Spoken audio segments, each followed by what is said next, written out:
I cannot believe who I have here today. Britney from Fun Love Media. Hello. Whoop, whoop, in house. Hi. Thank you for having me, Lolita. I'm so excited to be here. Thank you so much for having me here, Freddie, by the way. We are in Freddie's studio, by the way. If you're looking for someone to produce a podcast or have interviews, this is the spot. Freddie Cruz, the one and only famous Freddie Cruz, by the way. But anyway, moving on. If you don't know him, then I don't know what you... Yeah, I can't help you. Sorry. Brittany, I know you for 5 or 6 years now. Not as a friend, but we have some great projects together. I was on your podcast, and I hired you to do my videos and stuff. So I really look up at you as someone who knows social media stuff. I follow you every day. You inspire me so much. And when I started building this whole mentorship, how someone who has a story and they want to impact the world, you're like the first person that came out right away as of someone who knows how to show themselves in the world. Because as we know, you can have a great story, you can have a great book or program or speech or whatever.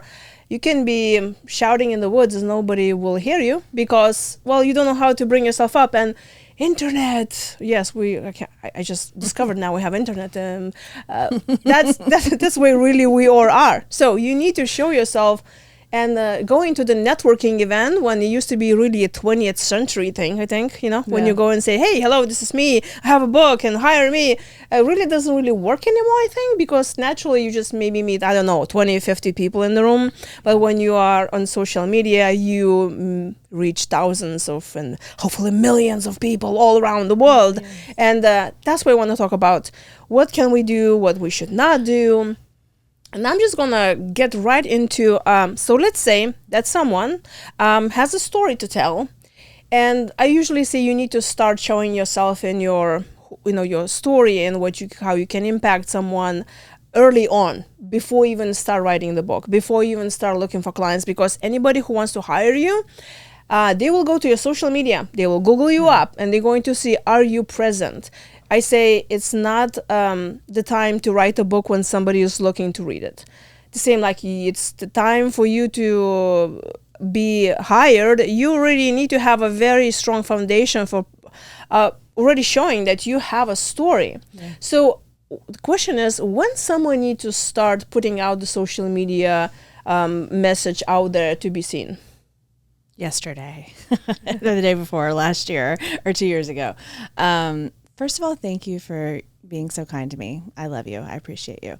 But when it comes to social media and sharing your story, your message, whatever you're sharing, especially if you have projects coming up, you have book launch, you have all kinds of cool stuff going on. You want to, like you say, you want to have already started that. You want to already have a foundation and start building, because the truth of the matter is that when it comes to,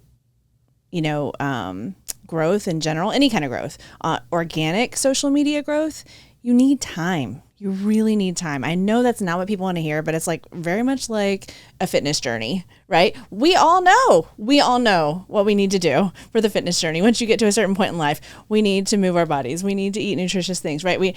And it's and it takes time. And if you want to have a quick fix overnight, it's probably not going to happen, right? Same thing with social media. I compare the two a whole lot. And so you really, really want to just go ahead and dive in and get started. Also, if you're new to sharing on social media or new to sharing this version of you or this thing you're doing, you also have to accept the fact that you're going to have some experimentation time, and it's going to take some trial and error. I mean, you can do all the research you want. You can try to learn all the things you want and everything like that. But I always say, don't let preparation turn into procrastination. Go ahead and dive in at some point. Prepare yourself some. Cool. Learn some good things. But then dive in. And then you're going to have to practice, especially with video. I mean, you do a lot of video too. You have to put it out there and out there and out there. And then you're going to have to go and watch yourself. I know not everybody wants to hear that, but you're going to have to go do that because it's a practice. And it's I'm not a major sports person, but aren't there athletes, they watch tape? It's the thing, right? They watch you know what I mean? Anyway, that kind of thing. Really studying that so that you can then improve and get better. And I know like that also sounds scary, right? Like, oh, great, Brittany, I'm supposed to just go out here and experiment on the internet in front of everybody, right? Yes, you are. But also, barely anybody's watching at first. So who cares, right? If you screw it up a little at first, no big deal. So I say get started as soon as you can and start building the momentum so you have that foundation online. Because like you said, people are going to go look for you. And if you have nothing there, bummer. I bet someone who's listening in, they thinking, oh my gosh, I have to put so much work and effort in all of this. And yes, but I remember when I started putting effort there, the number one thing that was really stressing me out, it was how I look, especially we women, we really want to make sure we look perfect because my mom is going to watch the video and then she's going to tell me how fat I am. So, you know what I'm talking about, girls. So now, do I need to lose 50 pounds before I start making those videos? No, you are beautiful just the way you are. But no, the truth is you're right. All of us, definitely women, and I'm sure a lot of men as well will do that to ourselves. And I kind of feel like in a way, you try to look your best in general. Great. Of course. And do whatever feels right for you. But I also feel like it's kind of conditioning. I kind of came to this point for myself after being on camera on social media for a long time where I was just like, you know what? That's just like that's what your eyebrow does when you do that, Brittany. That's just what your face looks like. Like, what are we going to do about it? You know what I mean? Like, you almost condition yourself to just accept yourself. It's actually, honestly, in my opinion, showing up on social media is actually kind of like some deep work you can do for yourself. You know what I mean? Like, it's kind of therapeutic. It's not actual therapy, but it's therapeutic over time, I feel like, if you can stick with it. And it just, I don't know, it just like helps you learn to accept who you are, how you look, but also the person you are, and down to like the way you talk. Like, wasn't it back in the day we were always like, oh my God, I don't want to hear my voice on the, what is it? Like on the answering machine. I know, I'm older. We had answering machines. But you know what I'm saying? We would always be like, oh my God, I don't want to hear my voice. And it's a thing with us humans. But I think that if we condition ourselves and we just get more and more used to it, it's okay. Because also, whenever you're too self-conscious and focused on yourself and the way you look and sound and act and all those things on camera, that means you're not focusing on who's watching. You're thinking about you. And the thing I like to say is like, it's the Britney show, but it's not the Britney show. I'm making this content for other people, right? So while on one hand, you do want to be prepared, you want to try to look and feel your best. That's totally understandable. And you should, you still gotta dive in at some point and focus on who you're trying to help. I also noticed when I started making videos that look so perfect, I actually reach out to less people because the authenticity. And I think with the introduction of AI, which I love, I think we become more human because now the authenticity is more valuable than ever was because now we can compare this to something what is not authentic. Right. And I noticed that whatever I do videos like my shorts or just speak when, the more of me I show, the more I reach out to people because especially for someone who wants to help other people and bring this story into life, being authentic and vulnerable probably going to make a bigger difference in bigger marketing to reach out to those people than just being all perfect and like, I'm always perfect and look at me. Right. Yeah, no, I agree with you. I think that, authenticity is, we've all heard it a million times, but it's because it's true. And that's what's going to make the biggest impact on people is if you're being real. And people can tell if you're being real, even if they can't quite put their finger on it or they can't quite articulate it, they can feel it. And what's also extra tricky about authenticity, though, is that most people don't even know who they are. Then to try to be like, let other people know who you are if you don't know who you are. So goes back to what I say about social media and how it can be this really cool like personal development journey because you start to learn things about yourself and you can learn who you are in the process. But then as long as you express that authentically, the people watching, even if, like I said, even if they can't quite describe it, they can feel it. They know you're being real. So that's important. But also this is like kind of a practical tip for people on social media. You also can be, if you want, okay, it depends on your brand, right? But if your brand, if it makes sense for your content, especially video content, right, to look polished in a certain way or look a certain way, or maybe it's a little bit more professional, a little bit more buttoned up, you can do both. You can have it be clean or, you know, whatever matches the vibe of the brand and still be real and not be like overly produced and like on a script all the time. You know what I mean? You can have both things. You just have to experiment and figure out what works for your brand. What about all those filters and AI stuff now is that makes those videos look so perfect? And filters are crazy. We've talked about this before. And I think that especially whenever you're building up something that's important to you like this, like somebody who is, you know, launching a book, they're launching a business, they're doing all these really cool things. Like, you don't want to go overboard with the fakeness and those things, because one, it's a pain in the butt for you to have to add all the things. Like, if you calm down, right? But also, like, I think especially like an author or a speaker or somebody, they're going to end up meeting people in person too. They'll be like, who is this? That's not what you look like in your video. You don't have bunny ears. Like, what? That Tinkerbell knows what you're talking about? Like, excuse me? I mean, if you do, good for you. But yeah, no, for real, it's like, it's going to be kind of weird if people meet you and you don't look like that. And I think that there are ways that you can enhance things. I think it's completely acceptable. It's been around ever since like freaking advertising and everything started a million years ago, right? Where you can kind of touch things up a little. You can do certain things. You can adjust lighting. You could adjust maybe something minor, but stay calm with that stuff. We don't want to look fake. So it's all about the message. Yeah, always. You know, that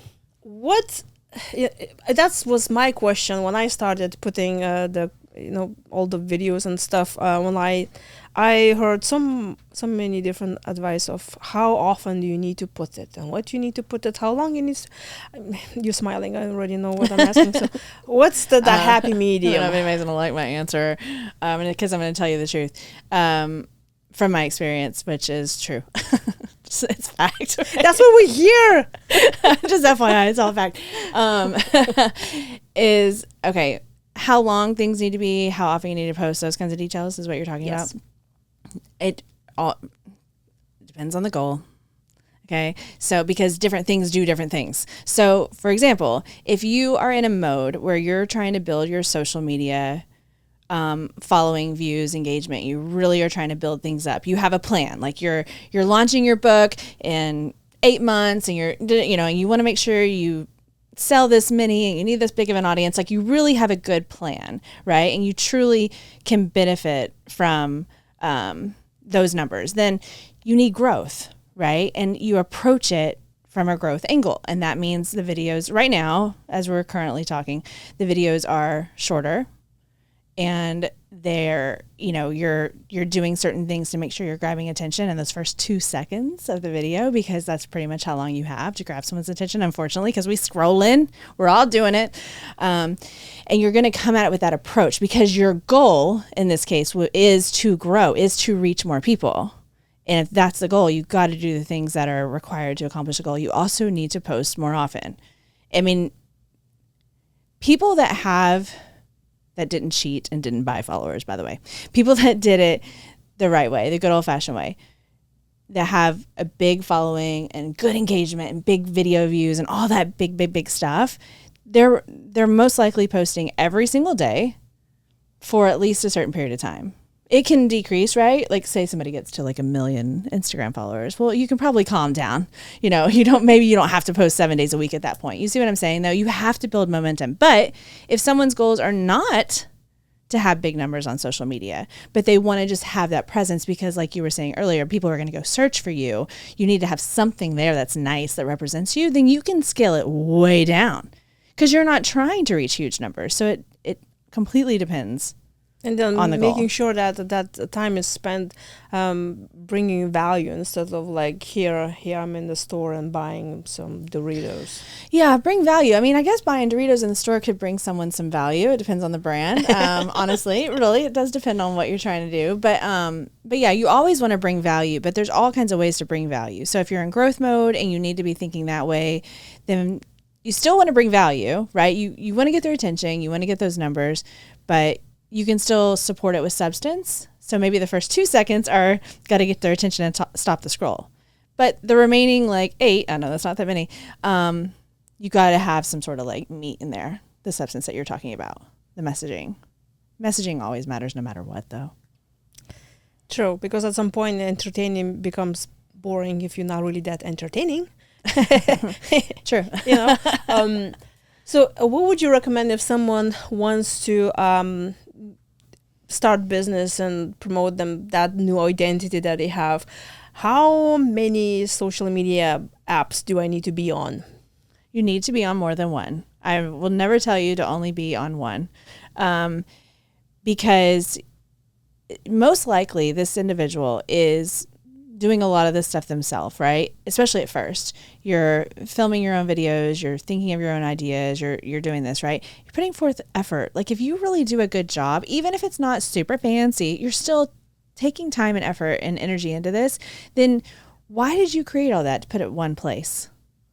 Like there's a lot of places you get. I believe in omnipresence. If somebody, especially somebody who wants a big brand, I mean, I feel like you should be all over the internet, but that's not everybody's goals. So if somebody doesn't need to be all over the internet, give me at least 2. Just at least 2. Because you and I both know that like the people that are scrolling TikTok could be totally different people than what are scrolling Facebook or LinkedIn or Instagram, right? And so you put forth that energy and effort. Why not put that content out in more than one place? And a little added tip, even if you don't want to have as aggressive of a content approach on every single major social media platform, at least have a presence, meaning have the account, go ahead and claim your name on there or your business name or whatever, fill it out, put a nice photo, like put your website address, like all the, optimize your bio so at least it exists.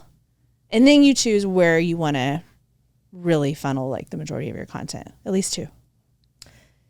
I'm so happy that I have at least 2. I had more, but I was like, you know what, this is too stressful for me. It's just eating up my time. So I'm just going to get those that actually bring the views and then cut the rest. Facebook and Instagram, most types of accounts you can connect them. And most of the time it works. We're not going to say 100% because, but most of the time if you're like posting on Instagram, it can cross post to Facebook. So at least you've got that covered. So that's a little tip. And then maybe you choose one other one, Good point. So let's say I will start a new, Instagram account. Mm-hmm. How fast do I need to post there? Like how soon? Or how? Yes. Oh, I mean. Sorry, my English here. That's okay. I mean, like yesterday again, as soon as you can. But you want to have some preparation. I just believe in kind of like that you, like multiple things are true when it comes to social media. So many social media experts kind of have like my way or the highway, or like you have to do this, or like hashtags are dead, like crap like that. Like there's always some sort of big proclamation, but I think that multiple things can be true, So while, yes, you want to hurry up and start the Instagram, you do need some time to prepare, but you don't want too much time to prepare. So you got to figure out a way to get prepared as much as you possibly can, have some sort of boundary there, and then go ahead and just do it. Just post the effing video. I love it. I still have that sticker like on my laptop. It reminds me to just do it.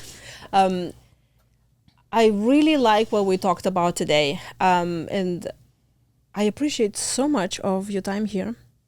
And for those who are stressing out about how to do that social media, I always say delegate it. Mm-hmm. And if you're looking for someone who can help you out with the presence on social media, you know where to find Britney. Yes. Thank you so much, Britney. Thank you for having me, Lolita.